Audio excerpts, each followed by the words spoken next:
The Pies start the season 0-2. Let's chat about it. So I don't usually do reactions or reviews, sorry, straight after the game, but I've just gotten home. It's 12:15, and that game really put me in a shit mood. Like, I've had a shit week, and they say bad things happen in threes, and this is the third sort of bad thing to happen this week. And just I went into this game thinking, okay, last week was probably the worst that we've played in a very long time. This week has to be better. The flag unfurling, and I think I don't want to say it cursed us, but the flag unfurling debacle at 6:16 or whatever it bloody was, 6:25. I got there pretty early, obviously, because I work in the city anyway, so I got there pretty early. So I watched the flag unfurling, and there was only a few thousand fans there, right? And that sort of had everyone on the not the back foot, but it had left a bad taste in everyone's mouth because you couldn't get a whole, you know, ground full like we got in 2010 or 2011 whenever we unfurled that flag.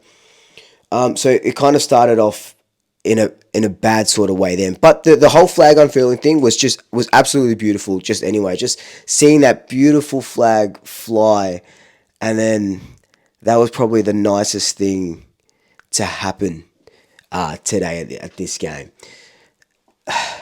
Sydney, first off, and I'll do this in every single video, and I pretty much do this anyway. But man, oh man, Sydney just looked absolutely just dangerous. Logan McDonald kicked four, Amadi kicked a couple, I think. Chad Warner, even like the likes of Papley, Isaac Heaney, Brody Grundy did okay. I think Cameron and Cox got the better of Brody Grundy, but James Jordan, they're just, it's crazy that as premiers, and it's fair enough, but we've versed, I reckon, two top four teams. I think the two New South Wales teams, I was going to say Gold Coast, Greater Western Sydney and Sydney, I think they're a lock for top four, at least top five. They're fantastic teams. I know if they've only played twice, GWS haven't played yet, but, we've only seen GWS last week. We've seen Sydney twice. Fantastic. And then Sydney still gets Luke Parker in. They get Taylor Adams in as well. So they are going to bat really deep into September. Now, the first quarter sort of happened, and Sydney were just peppering those goals. And a guy behind me where I was sitting said that Jordan De Goey was our best defender because he took a couple of intercept marks. Mason Cox clunked a few deep into the defense. And then we started to play it our way, play the game our way. And I'm like, oh, finally, this is the Collingwood that we love. We're back. I think it was 3 goals in a row or something. Oh, no, 2 goals in a row he might have kicked. Whatever it was. And I'm like, oh, awesome. This is the Collingwood. We're back, playing good football. And then that went all up the wazoo because Sydney kicked the next 5 goals in the second quarter. We kicked 2. They kicked 5 in the third quarter and a bunch in the last as well.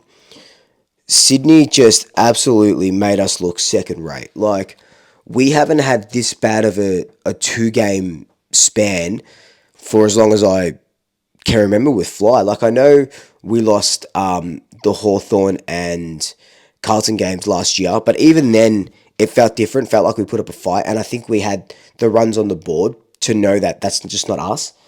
These 2 games, we were just made to look slow and old and obsolete.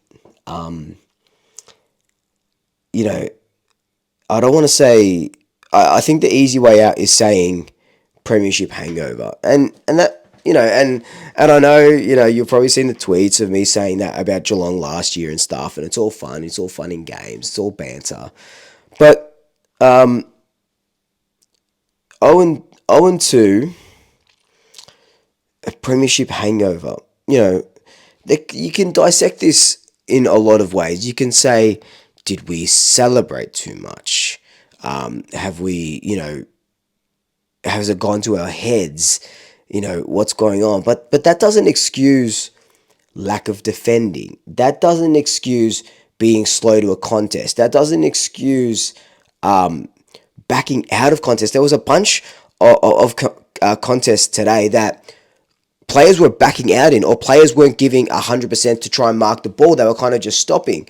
I'm not going to single out any players because I don't think I've really done that throughout the 5 years of Swoop. So I'm not going to start doing that now just because we had a couple of bad games. But yeah, I feel like players were shirking the contest a little bit. I just felt like they weren't giving 100%, and that's just me from watching in level 2, right? So they probably were giving 100%, and Sydney were better, which would make sense. But from what I could see, it just didn't look like it. Sydney were doing what Greater Western Sydney did, and were just able to split our defenses, able to find free men. They kicked 70. I read it before, 70-something points from turnovers. They kicked 12 goals, 7 or something from our turnovers. Like, that's usually our game. That's usually Collingwood's game. The turnover game is Collingwood's game. And you've got, your premium users of the ball, Jeremy Howe, Darcy Moore, fucking Isaac Quaynor, Scott Pendlebury. These guys were just turning it over. Like, when does that ever happen? So there's obviously, there can't be a disconnect. Like, that's what I don't understand. There's nothing that I can see, right? Look from the outside looking in, that says to me there's a disconnect or something's going on. Because when you hear Nick Dacos speak, Craig McRae, who else? Someone else this week. They say, yeah, we're all hitting PBs in the gym. We're all, look at our GPS numbers. We're running harder than we have and faster and further and whatever it may be. But GWS and Sydney just made us look slow. Now, is that because we started training later or something like that? I really don't know. I'm not a freaking sports scientist, so I can't tell you that. But we just looked second rate. We just looked second rate today. And I think that's the part that hurts the most. There wasn't, besides that first quarter, which I think we played well in, there wasn't a lot to sort of write home about. Besides Sydney just being fantastic and just stopping us from doing what we sort of want to do. But it was just one of those games where, like, whatever could go wrong went wrong. Missing goals and our forward 50 entries. What's going on there? Like, that's something that we need to improve really quickly, our forward 50 entries. And it's easy to say, oh, Ash Johnson had a bad game. And yeah, look, he had 3 touches, kicked 1 out on the full, 1, he kicked a point, wasn't taking marks. But, I don't think Mychek had that good of a game either. And all that comes down to is entries in our forward 50. We're still bombing it long. We're still bombing it in hopes. And there were some entries where you'd kick it in, no one would contest it, Sydney get the ball and take it back out. So it's these sort of things. And the same with the defenders, like leaving players too free. And you kind of realise, I think Hal did help a little bit coming back, but you kind of realise how important Nathan Murphy is to this system. Charlie Dean, he'll be fantastic, but we still need to give him lots of games. And Nathan Murphy needs to come back when he's ready, because he is so important to our system. You don't realise, until you're missing him. That's when you realise, you go, all right, Nathan Murphy, yeah, we really do need him. Our forward line dysfunctional. Midfield, they tried. Like, the goalies had 2 really down games. It's just been, oh man, like it was just so frustrating. And I haven't had to make a video like this for ages. I can't remember the last video I made when I was absolutely like furious and gutted. And here it is. Bloody hell. But look, with every sort of bad thing, we can put a positive spin on it. Nick Dacos, 37 touches, 15 contested possessions, 7 clearances. My player of the match. Fantastic. He did everything that he could. Yes, he messed up a little bit, but he did sort of everything he could. I thought Bro McCreary kept trying. I don't have his stats in front of me, but I thought he kept trying. Lachie Schultz kicked his first goal in the black and white, and then he kicked run right up the siren. One thing that I loved after the siren when Lachie Schultz kicked that goal, everyone went around to him and congratulated him. We lost by the game by 50 points or whatever it was. We could have easily just had him, couple of high fives, heads down, in you go. They all got around him, which I think is fantastic. So it shows that we are still a connected side. And, you know, we're coming off a premiership. So, of course, we're going to be connected. These guys aren't just thinking, yeah, one and done. These other two teams are just better than us. And that's the way the cookie crumbles sometimes. And, you know, it is what it is. And, yeah, it sucks. But there were a couple of positives to come out from tonight. Not sort of great positives, like just a couple of individual performances and stuff. But, yeah, we were just outplayed, outclassed by a Sydney Swans outfit that just wanted it more than us. There was just under 79,000 fans at the game, which is the most at a Collingwood, South Melbourne / Sydney game in VFL AFL history, which is absolutely cool. That's awesome, you know.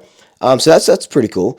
But look, other than those little tidbits, the chicken schnitzel from the MCG was the chicken schnitzel burger, pretty good. I don't like that they use celery in their salad. I like the salad that goes in there, or coleslaw. But they were really good. The chips were really nice. But yeah, look, in all seriousness, it is disheartening. It is disheartening when you win a premiership and everyone's like back to back, back to work, here we go. And then you start 0-2 and you go, fuck. This sucks. This might be a long season. And look, I guess one other sort of big positive, if I can put a big positive spin on it, is that we've only played 2 games. The season's 24, 25 rounds long. There is still so much water to go under the bridge. So much water to go under the bridge. It doesn't help that we're coming off, you know, multiple 6-day breaks. Like we take on St Kilda next Thursday. So we've played 3 games in 12 days or something like that. So that's ridiculous. But, you know, it is what it is. Again, fixturing, you play the hand that you've been dealt. So it all starts next week against the Saints. God, I can't go 0-3. I cannot. For my mental health, I cannot go 0-3. Because that'll be... But look, we're not thinking about that. We're not thinking about that. I'm not picking up on that energy. I'm not giving myself that negative energy. Starts next week against the Saints, Thursday night. These last 2 games, just make peace with them. Make peace with them if you can. Absolutely shocking, frustrating as hell, but make peace with them. And you know, Craig McRae said, trust the process. I know we've heard that a lot, but look, you know, how can you not trust the process when we've just won a premiership? You know what I mean? Craig, they know they know what's happening. They were just bamboozled. There were improvements from this week than there were from last week, which is good. But still, there needs to be a big change going into Thursday. There's going to be a bit of personnel change. I dare say Ash Johnson comes out of the team. I'd love to see Billy Frampton in as a forward. We'll probably talk about this more on the preview. But, yeah, but for this game, it's just frustrating. Just bloody frustrating. God, yeah, far out. But look, again, it is what it is. There has to be a winner, there has to be a loser. And unfortunately, we were the loser today. And we'll be hopefully the winner next week because that's just how football works. But let me know your thoughts on the game down below. And until then, like, comment, subscribe. Tell your family, tell your friends, tell your pets. And until next time, double shaggers. I'll swoop you later.